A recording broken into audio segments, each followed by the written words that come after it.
Hi guys, welcome back to my YouTube channel that is Swapna's tutorial. So ನೀವೇ ನನ್ನ ಚಾನಲ್ಗೆ subscribe ಆಗಿಲ್ಲ ಅಂದರೆ ಪ್ಲೀಸ್ ಸಬ್ಸ್ಕ್ರೈಬ್ ಆಗಿ, ವೀಡಿಯೋಸ್ನ ಲೈಕ್ ಮಾಡಿ, ಶೇರ್ ಮಾಡಿ, ಹಾಗೆ ಕಮೆಂಟ್ ಮಾಡಿ. ಸೊ ಇವತ್ತು ನಾನು ಮಾಡ್ತಿರೋ ಸಬ್ಜೆಕ್ಟ್ ಯಾವುದು ಅಂದರೆ 4th ಸೆಮ್ BComನ ಕುಪ್ಪಳ್ಳಿಯಿಂದ ಕುಪ್ಪಳ್ಳಿಗೆ ಒಂದು ಹಸಿರು ಪಯಣ ಅನ್ನೋ ಒಂದು ಲೆಸನ್ನ ಎಕ್ಸ್ಪ್ಲೇನ್ ಮಾಡ್ತಿದ್ದೀನಿ. ಸೊ ಇದನ್ನು ಬರೆದಿರೋದು ಬೋರ್ಲಿಂಗಯ್ಯನವರು. ಸೊ ಈ ಒಂದು ಲೆಸನ್ ಬಂದುಬಿಟ್ಟು ತುಂಬ ಇಂಟ್ರೆಸ್ಟಿಂಗ್ ಆಗಿರುವಂಥ ಒಂದು ಲೆಸನ್, ಓಕೆನಾ.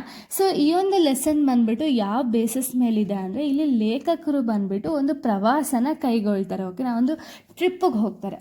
ಎಲ್ಲಿಂದ ಎಲ್ಲಿಗೆ ಅಂದರೆ, ಇವ್ರು ಬಂದುಬಿಟ್ಟು ಕುವೆಂಪು ಅವರು ಹುಟ್ಟಿದಂತಹ ಒಂದು ಊರೇನಿದೆಯಲ್ಲ, ಕುಪ್ಪಳ್ಳಿಯಿಂದ ಸ್ಟಾರ್ಟ್ ಮಾಡಿ ಮಲೆನಾಡಿನ ಒಂದು ಅನೇಕ ಸ್ಥಳಗಳೇನಿದೆಯಲ್ಲ ಅಲ್ಲೆಲ್ಲ ಹೋಗಿ ಅಲ್ಲಿಂದ ಸೌಂದರ್ಯ ಆಗಿರ್ಬೋದು, ಹಾಗೆ ಕಾಡುಗಳಾಗಿರ್ಬೋದು, ನದಿಗಳು, ಜಲಪಾತಗಳು, ಹಾಗೆ ಮಲೆನಾಡಿನ ಜೀವನಗಳನ್ನೆಲ್ಲ ಪರಿಚಯಿಸ್ತಾ ಹೋಗಿದ್ದಾರೆ, ಓಕೆನಾ. ಅಲ್ಲಿಂದ ಸೌಂದರ್ಯಗಳನ್ನೆಲ್ಲ ಇವರು ವಿವರಿಸ್ತಾ ಹೋಗಿದ್ದಾರೆ. ಅವರು ಹೋದಂತಹ ಟ್ರಿಪ್ ಏನಿದೆಯಲ್ಲ, ಅಲ್ಲಿ ಅವ್ರು ಕಂಡಂತಹ ಒಂದು ಸೌಂದರ್ಯ ಆಗಿರ್ಬೋದು, ಹಾಗೆ ಅವರು ಹೋದಂತಹ ಸ್ಥಳಗಳ ಬಗ್ಗೆ ಆಗಿರ್ಬೋದು, ಎಲ್ಲನೂ ಕೂಡ ನಮಗೆ ಹೇಳ್ತಾ ಹೋಗಿದ್ದಾರೆ, ಓಕೆನಾ.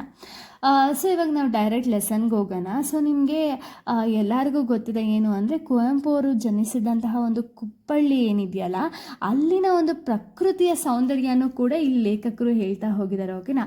ಈ ಒಂದು ಸ್ಥಳ ಏನಿದೆಯಲ್ಲ, ಇದು ಬರೀ ಸ್ಥಳ ಮಾತ್ರ ಅಲ್ಲ ಅಂತ ಇಲ್ಲಿ ಹೇಳ್ತಿದ್ದಾರೆ. ಯಾಕೆ ಅಂದರೆ, ಇಲ್ಲಿನ ಒಂದು ಸೌಂದರ್ಯ ಏನಿದೆಯಲ್ಲ ತುಂಬ ಚೆನ್ನಾಗಿದೆ ಅಂತ ಇಲ್ಲಿ ಲೇಖಕರು ಹೇಳ್ತಿದ್ದಾರೆ, ಓಕೆನಾ. ಅಲ್ಲಿನ ಒಂದು ಕವಿಮನೆ ಆಗಿರ್ಬೋದು, ಕವಿಶೈಲ ಆಗಿರ್ಬೋದು, ಇದೆಲ್ಲ ಕೂಡ ಒಂದು ನಮಗೆ ಪ್ರವಾಸ ತಾಣಗಳು ಅಂತ ಹೇಳಿ ನಾವು ಅಂದ್ಕೊಂಡಿದ್ದೀವಿ. ಬಟ್ ಇದು ರಿಯಲ್ ಆಗಿ ಒಂದು ಪ್ರವಾಸ ತಾಣಗಿಂತ ಅಲ್ಲಿ ಹೋದಂತಹ ಇವಾಗ ಈ ಒಂದು ಜಾಗ ಏನಿದೆಯಲ್ಲ, ಅಲ್ಲಿಗೆ ಹೋದಾಗ ನಮ್ಗೆ ಯಾವ ರೀತಿ ಫೀಲ್ ಆಗುತ್ತೆ ಅಂದರೆ, ಅಲ್ಲಿನ ಒಂದು ಸಾಹಿತ್ಯ ಆಗಿರ್ಬೋದು, ಹಾಗೆ ಒಂದು ನಮಗೆ ಎಲ್ಲನೂ ಕೂಡ ಗ್ಯಾಪ್ನಾಗ ಬರುತ್ತೆ ಅಂತ ಇಲ್ಲಿ ಲೇಖಕರು ಹೇಳ್ತಿದ್ದಾರೆ, ಓಕೆನಾ. ಸೊ ಇವಾಗ ಕುವೆಂಪು ಅವ್ರು ಬರೀತಾರಲ್ಲ, ಯೂಶಲಿ ಅಲ್ಲಿನ ಒಂದು ಸೌಂದರ್ಯ ಏನಿದೆಯಲ್ಲ ಅದನ್ನೆಲ್ಲ ವರ್ಣನೆ ಮಾಡಬೇಕಾದ್ರೆ ನಮಗೇನು ಅನಿಸುತ್ತೆ, ಈ ರೀತಿ ಇದೆಯಾ ಅಂತ ಹೇಳಿ ನಾವು ಅನ್ಕೋಬೋದು. ಬಟ್ ನಾವು ಅಲ್ಲಿಗೆ ಹೋದಾಗ ಅಲ್ಲಿನ ಸೌಂದರ್ಯ ಏನಿದೆಯಲ್ಲ ಅದನ್ನು ನಾವು ಅನುಭವಿಸ್ಬೇಕು ಅಂದರೆ, ನಾವು ನಿಜವಾದ ಒಂದು ಮಲೆನಾಡಿನ ಸೌಂದರ್ಯ ಏನಿದೆಯಲ್ಲ ಅದು ನಾವು ಅನುಭವಿಸ್ಬೇಕು ಅಂದರೆ ಒಂದಲ್ಲ ಒಂದು ದಿವಸ ಹಸಿರು ಪಯಣನ ನಾವು ಮಾಡಲೇಬೇಕು ಅಂತ ಇಲ್ಲಿ ಲೇಖಕರು ಹೇಳ್ತಿದ್ದಾರೆ. ಯಾಕೆ ಅಂದರೆ, ಅಲ್ಲಿನ ಜಾಗಗಳಿಗೆ ಹೋದಾಗೇ ನಮಗೆ ಅಲ್ಲಿನ ಒಂದು ಸ್ಥಳದ ಒಂದು ಸೌಂದರ್ಯ ಆಗಿರ್ಬೋದು, ವಿಶೇಷತೆ ಆಗಿರ್ಬೋದು, ಇದೆಲ್ಲ ಗೊತ್ತಾಗುತ್ತೆ ಅನ್ನೋದು ಇಲ್ಲಿ ಲೇಖಕರು ಇಲ್ಲಿ ಹೇಳ್ತಾ ಹೋಗಿದ್ದಾರೆ, ಓಕೆನಾ.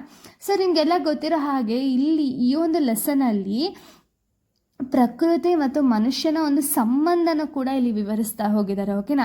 ಸೊ ಯೂಶಲಿ ಹಳೆ ಕಾಲದಲ್ಲೆಲ್ಲ ಏನು ಮಾಡ್ತಿದ್ರು, ಪ್ರಕೃತಿ ಜೊತೆನೇ ಅವರ ಕಾಲ ಅನ್ನೋದನ್ನ ಜಾಸ್ತಿ ಕಳೀತಿದ್ರು ಅಲ್ವಾ. ಅದರಿಂದ ಅವ್ರಿಗೇನಾಗ್ತಿತ್ತು, ಅವ್ರ ಮನ್ಸಿಗೆ ತುಂಬ ಸಂತೋಷ ಸಿಗ್ತಿತ್ತು, ಶಾಂತಿ ಸಿಗ್ತಿತ್ತು. ಬಟ್ ಇವಾಗ ಏನಾಗ್ತಿದೆ, ಅದೆಲ್ಲ ಕಡಿಮೆ ಆಗ್ತಿದೆ ಅಲ್ವಾ. ಸೊ ಇಲ್ಲಿ ಅದಕ್ಕೆ ಲೇಖಕರು ಏನು ಮಾಡ್ತಾರೆ ಅಂದರೆ, ಒಂದು ಹಸಿರು ಪಯಣನ ಅವರು ಮಾಡ್ತಾರೆ. ಅಂದರೆ ಯೂಶಲಿ ಏನು ಅವರು ಒಂದು ಪ್ರವಾಸಕ್ಕೆ ಹೋಗ್ತಾರಲ್ಲ, ಅಲ್ಲಿ ಹೋದಂತಹ ಜಾಗಗಳ ಬಗ್ಗೆ ಎಲ್ಲನೂ ಕೂಡ ಇವರು ಇಲ್ಲಿ ವಿವರಿಸ್ತಾ ಹೋಗ್ತಿದ್ದಾರೆ, ಓಕೆನಾ. ಈಗ ನಾವು ಬನ್ನಿ ಸ್ಟಾರ್ಟಿಂಗಿಂದ ಹೋಗೋಣ. ಅಂದರೆ ಸ್ಟಾರ್ಟಿಂಗ್ ಸ್ಟೋರಿಯಲ್ಲಿ ಏನಾಗುತ್ತೆ ಅಂದರೆ, ಇದು ಲೇಖಕರು ಬಂದ್ಬಿಟ್ಟು ಅವರ ಒಂದು ಪಯಣ ಎಲ್ಲಿಂದ ಸ್ಟಾರ್ಟ್ ಮಾಡ್ತಾರೆ ಅಂದರೆ, ಗದ್ದಿಕಲ್ಲಿಂದ ಅವರ ಒಂದು ಪಯಣ ಅನ್ನೋದು ಸ್ಟಾರ್ಟ್ ಆಗುತ್ತೆ. ಅಲ್ಲಿಂದ ಅವ್ರು ಏನು ಮಾಡ್ತಾರೆ ಅಂದರೆ, ಅಲ್ಲ ಹತ್ರದಲ್ಲಿದ್ದಂತಹ ಒಂದು ಹಿರೇಕೊಡಿಗೆಗೆ ಹೋಗ್ತಾರೆ, ಓಕೆನಾ.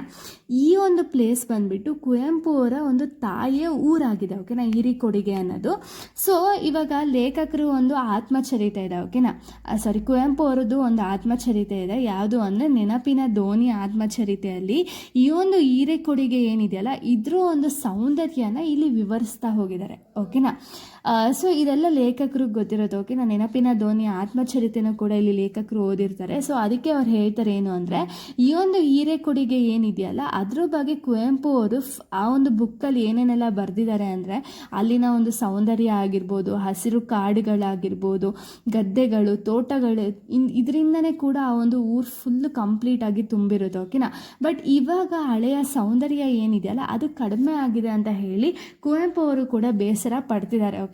ಅದೇ ರೀತಿ ಇವರು ಹೋದಂತಹ ಜಾಗ ಏನಿದೆಯಲ್ಲ ಸ್ಟಾರ್ಟಿಂಗು ಹಿರೇಕೊಡಿಗೆ ಏನಿದೆಯಲ್ಲ, ಸೊ ಅಲ್ಲಿಗೆ ಹೋಗಿ ಇವರು ಕೂಡ ಆ ಒಂದು ಹಳೆ ಸೌಂದರ್ಯ ಏನಿದೆಯಲ್ಲ ಅದು ಸ್ವಲ್ಪ ಕಡಿಮೆ ಆಗಿದೆ ಅಂತ ಇಲ್ಲಿ ಹೇಳ್ತಿದ್ದಾರೆ.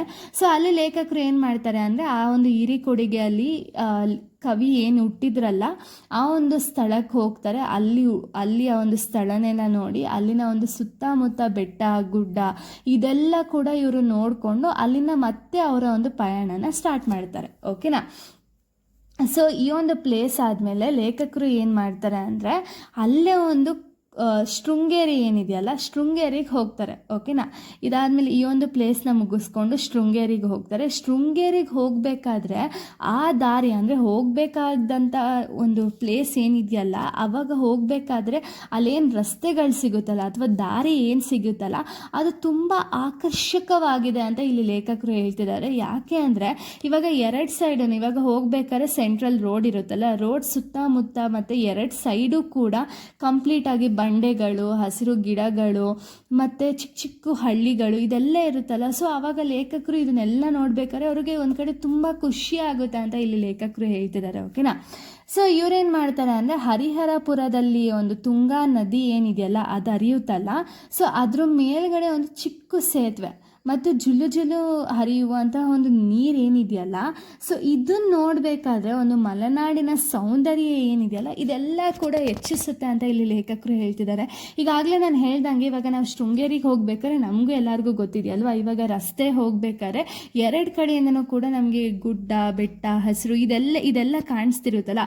ಸೊ ಇದ್ರ ಜೊತೆಗೆ ಏನಿದೆಯಲ್ಲ ತುಂಗಾ ನದಿ ಆಗಿರ್ಬೋದು, ಅದ್ರ ಜೊತೆಗೆ ಚಿಕ್ಕ ಸೇತುವೆ ಆಗಿರ್ಬೋದು, ಅಲ್ಲೇ ಹರಿಯುವಂಥ ಒಂದು ನೀರು ಏನಿದೆಯಲ್ಲ ಇದೆಲ್ಲನೂ ಕೂಡ ಒಂದು ಮಲೆನಾಡಿನ ಸೌಂದರ್ಯ ಏನಿದೆಯಲ್ಲ ಇದು ಇನ್ನೂ ಜಾಸ್ತಿ ಮಾಡುತ್ತೆ ಅಂತ ಇಲ್ಲಿ ಲೇಖಕರು ಹೇಳ್ತಿರೋದು. ಓಕೆನಾ, ಸೊ ಹಾಗೆ ಇಲ್ಲಿ ಲೇಖಕರು ಏನು ಹೇಳ್ತಿದ್ದಾರೆ, ಅವರು ಅಲ್ಲಿಂದ ಏನು ಮಾಡ್ತಾರೆ ಅಂದರೆ ಶೃಂಗೇರಿಯ ಒಂದು ಹತ್ತಿರದಲ್ಲಿ ಒಂದು ಪಕ್ಷಿಧಾಮ ಇದೆ ಅಂತೆ. ಓಕೆನಾ, ಈ ಒಂದು ಸ್ಥಳ ಏನಿದೆಯಲ್ಲ, ಈ ಒಂದು ಪಕ್ಷಿಧಾಮ ಸ್ಥಳ ಏನಿದೆಯಲ್ಲ ಇದು ಇನ್ನೂ ಚೆನ್ನಾಗಿದೆ ಅಂತ ಇಲ್ಲಿ ಲೇಖಕರು ಹೇಳ್ತಿದ್ದಾರೆ. ಅಲ್ಲಿರುವಂಥ ಒಂದು ಎತ್ತರದ ಮರಗಳಾಗಿರ್ಬೋದು ಅಥವಾ ನೀರಿನ ಗಿಡಗಳಾಗಿರ್ಬೋದು, ಹಲವು ಬಗೆಯ ಪಕ್ಷಿಗಳು, ವಿದೇಶಿ ಬಾನಾದಿ ಪಕ್ಷಿಗಳು ಇದೆಲ್ಲ ಒಂದು ಪ್ಲೇಸಲ್ಲಿ ಕಾಣಿಸುತ್ತೆ ಅಂತ ಇಲ್ಲಿ ಲೇಖಕರು ಹೇಳ್ತಿದ್ದಾರೆ. ಓಕೆನಾ, ಈ ಒಂದು ಪ್ಲೇಸ್ ಬಂದ್ಬಿಟ್ಟು ಯಾಕೆ ಸಜೆಸ್ಟ್ ಮಾಡ್ತಿದ್ದಾರೆ ಅಂದರೆ ಶಾಂತವಾಗಿರೋದಕ್ಕೆ. ಓಕೆನಾ, ಈಗ ಯೂಶಲಿ ಅಲ್ಲೆಲ್ಲ ಒಂದು ಬರೀ ಪ್ರಕೃತಿ ಮಧ್ಯೆ ಇದ್ದರೆ ನಮಗೆ ಪೀಸ್ನೆಸ್ ಅನ್ನೋದು ಏನು ಸಿಗುತ್ತಲ್ಲ, ಸೊ ಆ ಒಂದು ಪೀಸ್ನೆಸ್ ಈ ಒಂದು ಜಾಗದಲ್ಲಿ ಲೇಖಕರು ನೋಡಿದ್ರು ಅಂತ ಇಲ್ಲಿ ಹೇಳ್ತಿದ್ದಾರೆ. ಹಾಗೆ ಅದು ಒಂದು ಸೌಂದರ್ಯ ಏನಿದೆಯಲ್ಲ, ಪ್ರಕೃತಿ ಸೌಂದರ್ಯ ಏನಿದೆಯಲ್ಲ ಈ ಒಂದು ಪಕ್ಷಿಧಾಮದಲ್ಲಿ ಇನ್ನೂ ಜಾಸ್ತಿ ಹೆಚ್ಚಿಸ್ತಿದೆ ಅಂತ ಇಲ್ಲಿ ಲೇಖಕರು ಹೇಳ್ತಿದ್ದಾರೆ. ಓಕೆನಾ, ಸೊ ಈ ಪಕ್ಷಿಧಾಮನ ನೋಡಿದ ಮೇಲೆ ಲೇಖಕರು ಏನು ಮಾಡ್ತಾರೆ ಅಂದರೆ ಅಲ್ಲೇ ಇದ್ದಂತಹ ಒಂದು ಶಾರದಾಂಬ ದೇವಸ್ಥಾನ ಏನಿದೆಯಲ್ಲ, ಅಂದರೆ ಶಾರದಾ ದೇವಸ್ಥಾನ ಇದೆಯಲ್ಲ ಆ ದೇವಸ್ಥಾನಕ್ಕೆ ಹೋಗ್ತಾರೆ. ಅದ್ರ ಜೊತೆಗೆ ಶಿವನ ಒಂದು ದೇವಸ್ಥಾನ ಇದೆ. ಓಕೆನಾ, ಅಲ್ಲೂ ಕೂಡ ಹೋಗಿ ಅಲ್ಲಿನ ದೇವಸ್ಥಾನಗಳನ್ನೆಲ್ಲ ನೋಡ್ತಾರೆ. ಸೊ ಈ ಒಂದು ದೇವಸ್ಥಾನಗಳನ್ನ ನೋಡಿದ್ಮೇಲೆ ಅಂದರೆ ಶಾರದಾಂಬ ದೇವಸ್ಥಾನ ಆಗಿರ್ಬೋದು, ಶಿವ ದೇವಸ್ಥಾನ ಆಗಿರ್ಬೋದು, ಇದನ್ನೆಲ್ಲ ನೋಡಿದ್ಮೇಲೆ ಲೇಖಕರು ಏನು ಮಾಡ್ತಾರೆ ಅಂದರೆ ಕಿಗ್ಗ ಅನ್ನೋ ಒಂದು ಗ್ರಾಮಕ್ಕೆ ಹೋಗ್ತಾರೆ. ಓಕೆನಾ, ಸೊ ಕಿಗ್ಗ ಅನ್ನೋ ಒಂದು ಗ್ರಾಮದಲ್ಲಿ ಒಂದು ಶೃಂಗೇಶ್ವರ ಏನಿದೆಯಲ್ಲ ಆ ಒಂದು ದೇವಸ್ಥಾನ ಇದೆಯಂತೆ. ಓಕೆನಾ, ಈ ಒಂದು ದೇವಸ್ಥಾನ ಬಂದ್ಬಿಟ್ಟು ತುಂಬ ಹಳೆ ಅಂದರೆ ಪುರಾತನ ಕಾಲದ ಒಂದು ದೇವಸ್ಥಾನ ಆಗಿದೆ. ಓಕೆನಾ, ಅಲ್ಲಿನ ಒಂದು ಶಿವಲಿಂಗ ಏನಿದೆಯಲ್ಲ ಅದು ತುಂಬ ವಿಶೇಷ ರೂಪದಲ್ಲಿದೆ ಅಂತ ಇಲ್ಲಿ ಹೇಳ್ತಿದ್ದಾರೆ. ಹಾಗೆ ದೇವಾಲಯದ ಒಂದು ಶಿಲ್ಪಗಳೇನಿದೆಯಲ್ಲ ಅಂದರೆ ಒಂದು ಸ್ಟ್ಯಾಚ್ಯೂಸ್ ಏನಿದೆಯಲ್ಲ ಇದು ಬಂದುಬಿಟ್ಟು ಚಾಲುಕ್ಯ ಮತ್ತು ವಿಜಯನಗರ ಒಂದು ಕಾಲದಿಂದನೂ ಕೂಡ ಈ ಒಂದು ಕಲೆಗಳನ್ನ ನೆನಪಿಸ್ತಾ ಹೋಗುತ್ತೆ ಅಂತ ಇಲ್ಲಿ ಹೇಳ್ತಿದ್ದಾರೆ. ಅಂದರೆ ಆ ಒಂದು ಚಾಲುಕ್ಯ ಆಗಿರ್ಬೋದು ಅಥವಾ ವಿಜಯನಗರ ಎಂಪೈರ್ಸ್ ಏನಿದಾರಲ್ಲ ಅದ್ರದ್ದೆಲ್ಲ ಕಂಪ್ಲೀಟಾಗಿ ಕಲೆಗಳನ್ನ ಇಲ್ಲಿ ನೆನಪಿಸುತ್ತದೆ. ಆ ಒಂದು ಕಲ್ಲುಗಳು ಅಂದರೆ ದೇವಾಲಯ ಶಿಲ್ಪಗಳು ಏನಿದೆಯಲ್ಲ ಅದೆಲ್ಲ ಇದನ್ನೆಲ್ಲ ನೆನಪಿಸುತ್ತೆ ಅಂತ ಇಲ್ಲಿ ಲೇಖಕರು ಹೇಳ್ತಿದ್ದಾರೆ. ಓಕೆನಾ, ಆ ಒಂದು ಸ್ಥಳಕ್ಕೆ ಹೋದಾಗ ಸೊ ಅಲ್ಲಿನ ಆ ಒಂದು ಸ್ಥಳದಲ್ಲಿ ಏನಿದೆಯಲ್ಲ ಅಲ್ಲಿ ಜಾತ್ರೆ ಆಗಿರ್ಬೋದು, ಹಾಗೆ ಒಂದು ಗ್ರಾಮೀಣ ಸಂಪ್ರದಾಯಗಳೇನಿದೆಯಲ್ಲ ಅದನ್ನೆಲ್ಲ ಮಾಡಬೇಕಾದ್ರೆ ತುಂಬ ಇನ್ನೂ ಚೆನ್ನಾಗಿ ಕಾಣಿಸುತ್ತೆ ಅಂತ ಇಲ್ಲಿ ಆ ಒಂದು ದೇವಸ್ಥಾನ ಇನ್ನೂ ತುಂಬ ವಿಶೇಷವಾಗಿದೆ ಅಂತ ಇಲ್ಲಿ ಲೇಖಕರು ಹೇಳ್ತಿದ್ದಾರೆ. ಸೊ ಅದಾದಮೇಲೆ ಏನು ಮಾಡ್ತಾರೆ ಅಂದರೆ ಲೇಖಕರು ಈ ಒಂದು ದೇವಾಲಯಗಳನ್ನೆಲ್ಲ ನೋಡಿಕೊಂಡು ಅಲ್ಲೇ ಕಿಗ್ಗದ ಒಂದು ಹತ್ತಿರದಲ್ಲಿ ಅಂದರೆ ಆ ಒಂದು ಸ್ಥಳ ಏನಿದೆಯಲ್ಲ ಅಲ್ಲೇ ಇನ್ನೊಂದು ನರಸಿಂಹ ಪರ್ವತದ ಬಗ್ಗೆ ಇಲ್ಲಿ ಹೇಳ್ತಾ ಹೋಗಿದ್ದಾರೆ. ಓಕೆನಾ, ಅಲ್ಲೂ ಕೂಡ ಇಲ್ಲಿ ಲೇಖಕರು ಹೋಗ್ತಾರೆ. ಈ ಒಂದು ನರಸಿಂಹ ಪರ್ವತ ಏನಿದೆಯಲ್ಲ ಈ ಒಂದು ಪರ್ವತ ಬಂದ್ಬಿಟ್ಟು ದಟ್ಟ ಕಾಡಿನಲ್ಲಿ ಅಂದರೆ ದಟ್ಟ ಕಾಡೇನಿದೆಯಲ್ಲ ಅಲ್ಲಿ ಇರುವಂಥ ಒಂದು ಪರ್ವತ. ಓಕೆನಾ, ಇಲ್ಲಿ ಬಂದ್ಬಿಟ್ಟು ವಾಹನ ಏನು ಸಂಚಾರನೇ ಮಾಡಲ್ಲ. ಇಲ್ಲಿನ ಒಂದು ಪ್ರಕೃತಿ ಏನಿದೆಯಲ್ಲ ಈ ಒಂದು ಸೌಂದರ್ಯ ತುಂಬ ಚೆನ್ನಾಗಿದೆ ಅಂತ ಇಲ್ಲಿ ಲೇಖಕರು ಹೇಳ್ತಿದ್ದಾರೆ. ಅಂದರೆ ಆ ಒಂದು ಪರ್ವತ ಏನಿದೆಯಲ್ಲ ಯೂಶಲಿ ನಿಮಗೆ ಗೊತ್ತಿದೆ ಪರ್ವತದ ಮೇಲೆ ಜಾಸ್ತಿ ವೆಹಿಕಲ್ಸ್ ಅಂದರೆ ಹೋಗುತ್ತೆ, ಬಟ್ ಈ ಒಂದು ಸ್ಥಳ ಏನಿದೆಯಲ್ಲ ಅಲ್ಲಿ ವೆಹಿಕಲ್ಸ್ ಜಾಸ್ತಿ ಸಂಚಾರ ಮಾಡಲ್ವಂತೆ. ಓಕೆನಾ, ಅಲ್ಲಿ ವಾಹನ ಸಂಚಾರನೇ ಆಗಲ್ವಂತೆ. ಓಕೆನಾ, ಸೊ ಅಲ್ಲಿನ ಒಂದು ಪ್ರಕೃತಿ ಏನಿದೆಯಲ್ಲ ಅದು ಇನ್ನೂ ವಿಶೇಷವಾಗಿದೆ ಅಂತ ಇಲ್ಲಿ ಲೇಖಕರು ಹೇಳ್ತಿದ್ದಾರೆ. ಆ ಒಂದು ಸ್ಥಳದಲ್ಲೇ ಅಂದರೆ ಅಲ್ಲಿಂದನೇ ನಂದಿನಿ ಮತ್ತು ಸೀತಾ ನದಿಗಳು ಹುಟ್ಟುತ್ತದೆ ಅಂತ ಹೇಳಿ ನಂಬಿಕೆ ಇದೆ ಅಂತ ಇಲ್ಲಿ ಲೇಖಕರು ಹೇಳ್ತಿದ್ದಾರೆ.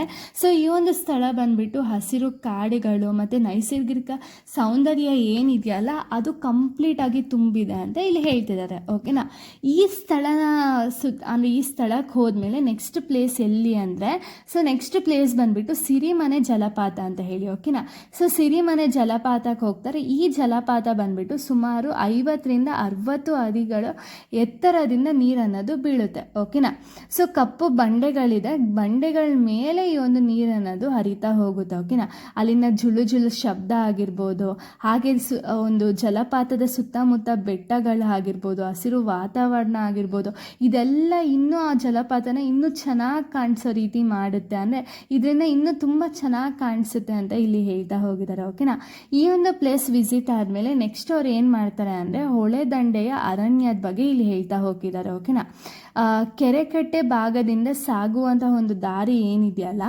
ಆ ದಾರಿ ಮಧ್ಯೆ ಒಂದು ಕಾಡಿನ ಮಧ್ಯೆ ಹೋಗ್ತಾರಂತೆ. ಓಕೆನಾ, ಆ ದಾರಿ ಮಧ್ಯೆ ಒಂದು ದೊಡ್ಡ ಕಾಡಿದೆ. ಆ ದಟ್ಟ ಕಾಡಿನ ಮಧ್ಯೆ ಹೋಗ್ತಾರೆ. ಅಲ್ಲಿ ಒಂದು ರಸ್ತೆ ಪಕ್ಕದಲ್ಲೇ ಒಂದು ತುಂಗಾ ನದಿ ಹರಿಯುತ್ತಂತೆ.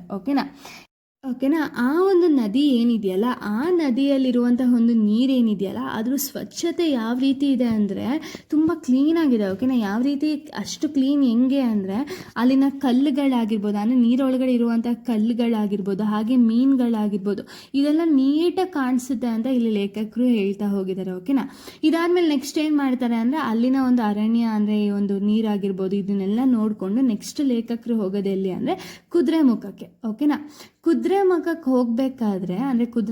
ಹೋಗಬೇಕಾದ್ರೆ ಅಲ್ಲಿನ ಒಂದು ದಾರಿ ಏನಿದೆಯಲ್ಲ ಅದು ತುಂಬ ಚೆನ್ನಾಗಿದೆ ಅಂತ ಇಲ್ಲಿ ಹೇಳ್ತಿದ್ದಾರೆ. ಅಂದರೆ ಅದ್ರ ಸೌಂದರ್ಯನೂ ಕೂಡ ಇಲ್ಲಿ ವಿವರಿಸ್ತಾ ಹೋಗಿದ್ದಾರೆ. ದೊಡ್ಡ ಪರ್ವತಗಳಾಗಿರ್ಬೋದು, ಜಲಪಾತಗಳು, ದಟ್ಟ ಕಾಡು, ಕಣಿವೆಗಳು ಇದೆಲ್ಲ ಕಾಣಿಸುತ್ತಂತೆ. ಇವಾಗ ಕುದುರೆಮುಖಕ್ಕೆ ಹೋಗಬೇಕಾದ್ರೆ ಈ ಒಂದು ದಾರಿಲಿ ಇದೆಲ್ಲ ಕಾಣಿಸುತ್ತೆ ಅಂತ ಇಲ್ಲಿ ಲೇಖಕರು ಹೇಳ್ತಿದ್ದಾರೆ.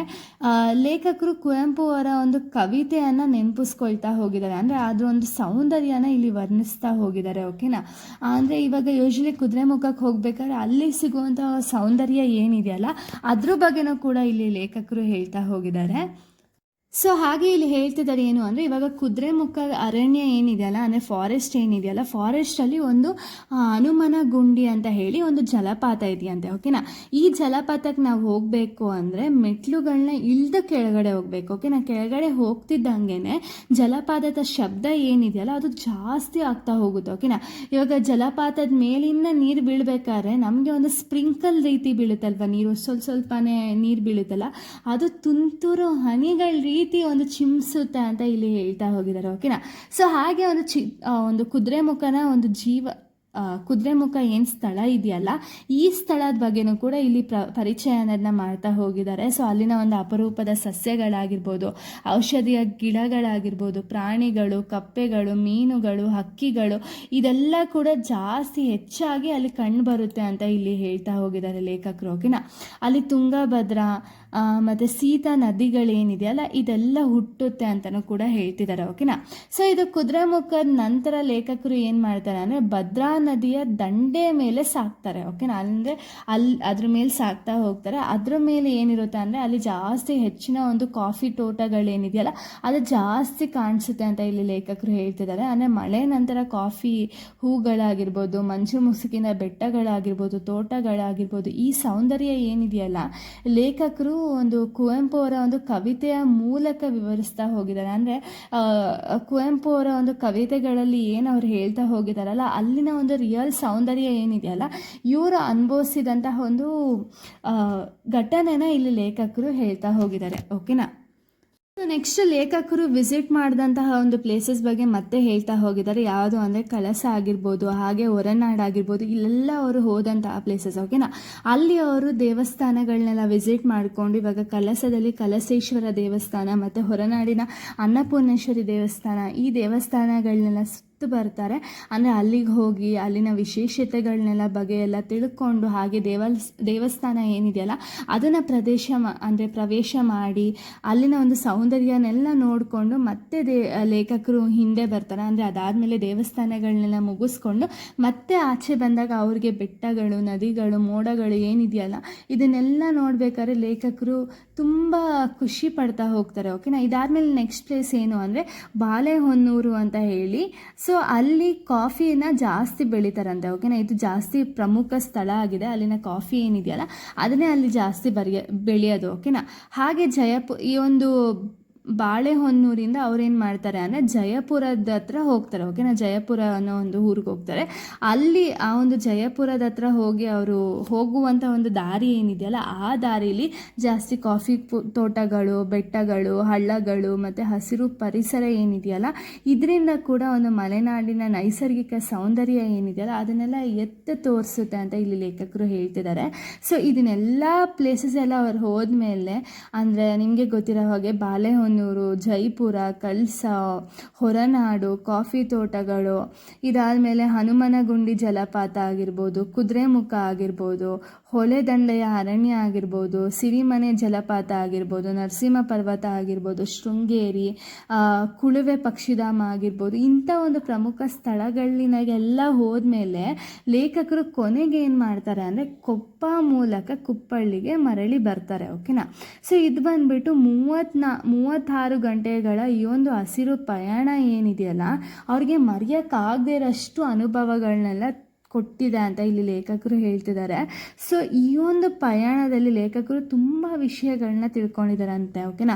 ಪ್ರಕೃತಿಯ ಮಹತ್ವ ಆಗಿರ್ಬೋದು, ಪ್ರಕೃತಿಯ ಒಂದು ಪರಿಸರದ ಒಂದು ಸೌಂದರ್ಯ ಆಗಿರ್ಬೋದು, ಮಲೆನಾಡಿನ ಸೌಂದರ್ಯ ಆಗಿರ್ಬೋದು, ಮತ್ತು ಕುವೆಂಪು ಮತ್ತು ಪ್ರಕೃತಿಯ ಪ್ರೀತಿ ಆಗಿರ್ಬೋದು, ಇದನ್ನೆಲ್ಲ ಕೂಡ ಇವರು ವಿವರಿಸ್ತಾ ಹೋಗಿದ್ದಾರೆ. ಓಕೆನಾ. ಸೊ ಇಲ್ಲಿ ಲೇಖಕರು ಬಂದುಬಿಟ್ಟು ಲಾಸ್ಟಲ್ಲಿ ಹೇಳಿದ್ದಾರೆ ಏನು ಅಂದರೆ ಪ್ರಕೃತಿನ ನಾವು ಯೂಶಲಿ ಪ್ರೀತಿಸಬೇಕು ಮತ್ತು ರಕ್ಷಿಸಬೇಕು ಅಂತ ಇಲ್ಲಿ ಹೇಳ್ತಿದ್ದಾರೆ. ಅದರ ಒಂದು ಸೌಂದರ್ಯನ ನಾವು ಅನುಭವಿಸ್ಬೇಕು ಅಂತ ಇಲ್ಲಿ ಲೇಖಕರು ಹೇಳ್ತಾ ಹೋಗಿದ್ದಾರೆ. ಓಕೆನಾ.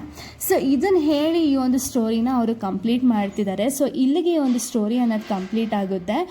ನಾನು ನೆಕ್ಸ್ಟ್ ವಿಡಿಯೋದಲ್ಲಿ ನಾನು ಬೇರೆ ಒಂದು ಸ್ಟೋರಿನ ಎಕ್ಸ್ಪ್ಲೇನ್ ಮಾಡ್ತೀನಿ. So thank you guys, thanks for watching.